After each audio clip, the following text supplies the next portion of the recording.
এখন ডিমেও ভেজাল।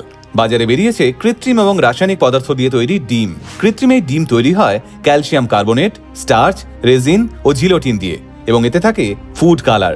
সাধারণত বাচ্চাদের শরীরে পর্যাপ্ত পরিমাণ প্রোটিনের জন্য ডিম খাওয়ানো হয়। শুধু বাচ্চা কেন, প্রাপ্তবয়স্ক থেকে প্রৌঢ় সবার শরীরে প্রোটিনের ঘাটতি মেটানোর জন্য ডিমের থেকে ভালো সুষম খাদ্য আর কিছুই নেই। তবে বাজারে আসা এই নতুন ডিম খেলে প্রোটিনের ঘাটতি তো মেটেই না, উল্টে স্বাস্থ্যের পক্ষে ভীষণই ক্ষতিকারক এটা।